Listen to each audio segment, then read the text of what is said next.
Oi, gente. Nós estamos dando continuidade ao nosso conteúdo de geografia, já quase finalizando o capítulo, e hoje nós vamos falar sobre as teorias demográficas, certo? E nós vamos tratar algumas específicas.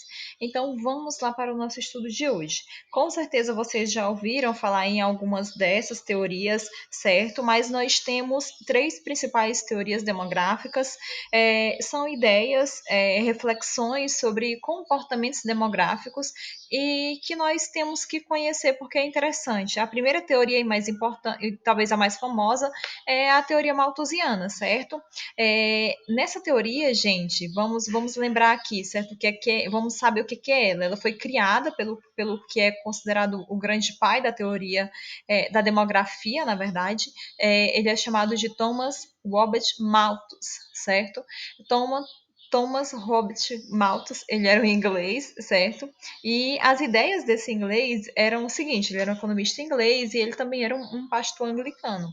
Então, ele tinha como profissão a economia, mas também tinha a religiosidade, que era um elemento muito importante, não só da sua personalidade, mas das suas ideias também. No final do século XIX, Malthus, ele expõe a sua teoria, na verdade, ele escreve um livro, certo, sobre a população e ele tira algumas conclusões, certo? Ele tira conclusões com base na população da Inglaterra no final do século XIX. E essas conclusões que é o conjunto delas que acaba formando a teoria malthusiana.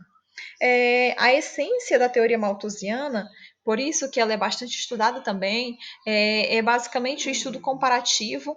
Malthus ele comparou dois elementos principais. Quais são eles? Malthus ele comparou a produção de alimentos com a reprodução humana. Então, é justamente o crescimento da população. Para Malthus, era essencial entender a comparação entre esses dois elementos, certo? Alimentação com base como um elemento vital para a reprodução humana. E Malthus ele chega a uma conclusão bastante assustadora, certo? E para ele e para a época também. Malthus ele dizia que a produção de alimentos acontecia, o crescimento da produção de alimentos acontecia em uma progressão aritmética, então um crescimento linear e constante.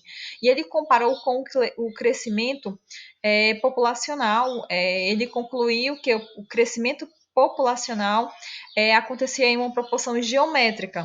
Aquela comparação entre PA e PG que com certeza vocês já viram, certo?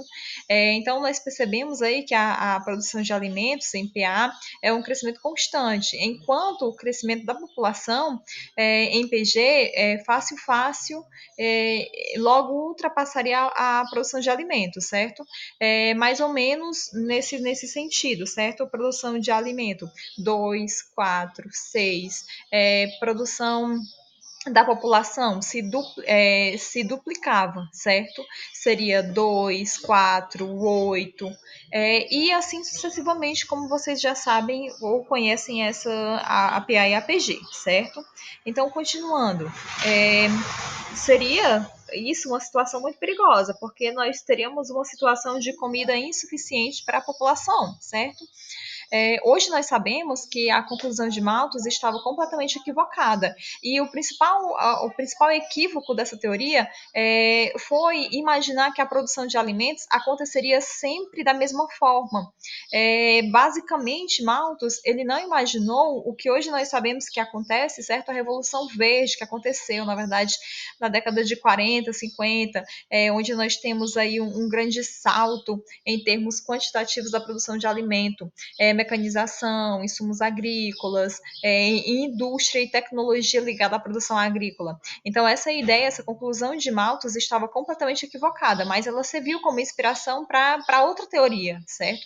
Então, ela é importante e justamente porque foi o primeiro estudo mais aprofundado sobre a população.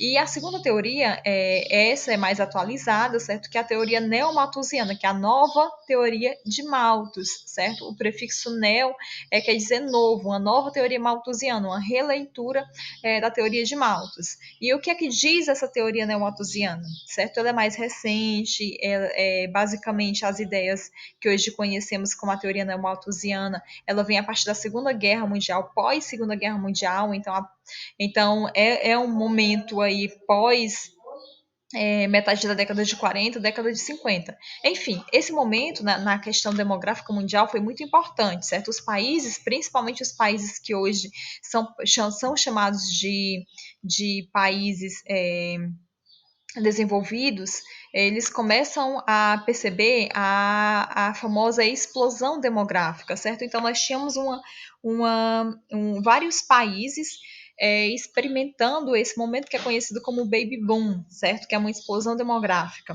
é, no pós-segunda guerra. Essa explosão demográfica, certo? É o aumento muito grande do crescimento populacional. E, basicamente, essa explosão demográfica, ela inspirou a essa teoria neomalthusiana.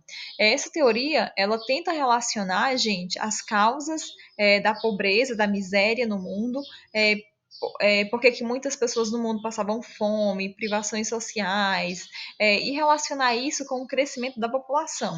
E a conclusão da teoria neomalthusiana é muito fria, certo? É horrível. Diz o seguinte, que a causa da miséria é a elevada natalidade. A conclusão dessa teoria é essa, certo?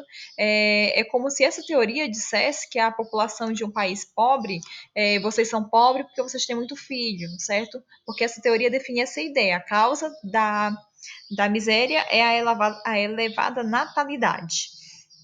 Então, em seguida dessa conclusão muito direta da teoria neomalthusiana, ela enxerga a necessidade de um controle de natalidade e controle esse que deveria ser imposto pelo Estado, certo? Pelos governos. Então, o Estado, o país, o governo deveria ser responsável por controlar esse crescimento populacional em cada país. E de que forma? Impondo, certo? É uma palavra importante, impondo políticas de controle de natalidade. E aí, nesse momento, vocês devem estar pensando, né, que tem um país que se encaixa nessa teoria hoje, que é a China, a política de um filho por casal, a política do filho único, que acabou, certo, em 2016, e mais o Estado, ele determinava a quantidade de filhos que uma família tinha. Então, a política, essa teoria neomalthusiana, ela utilizava justamente desse sentido, certo? A necessidade de controlar a população emergentemente por esse controle, certo? Enfim, é isso. E o contraponto da teoria neomalthusiana é a terceira teoria, certo? A teoria reformista, também conhecida como teoria marxista. Reformista ou marxista, tanto faz, certo? É o mesmo sentido. Nós temos aí essa teoria que ela ganha força na década de 70 e ela vai inverter a relação de causa e consequência trazida pela a teoria neomalthusiana, certo? Ela tenta relacionar, sim, a miséria com a população, só que de uma outra perspectiva. O que é que diz a teoria reformista, certo? Ela investe. Para falar a consequência da miséria é a elevada natalidade, certo? A causa da miséria é a elevada natalidade. E a teoria reformista, ela diz que a consequência da miséria é a natalidade. Elas se invertem, certo? Então, uma se contrapõe à outra, uma é o contrário da outra. É, por exemplo, imagine aí, você é pobre é, em função porque você tem muitos filhos. É uma consequência, certo? A consequência, a miséria é porque você tem muitos filhos.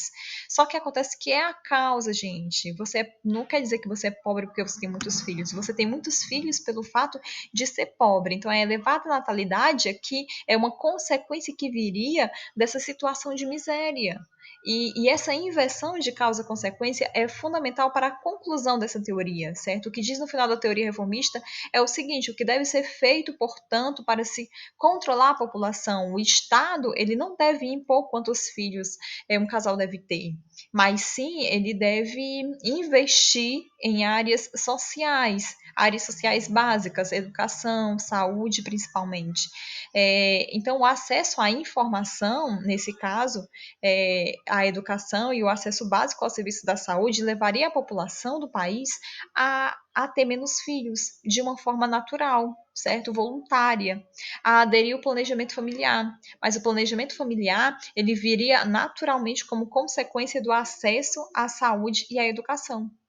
E aí vocês podem perceber, certo, que é uma visão mais humanista nessa teoria, certo? É uma relação investida de causa-consequência. A miséria, ela é justamente a consequência e não a causa, certo?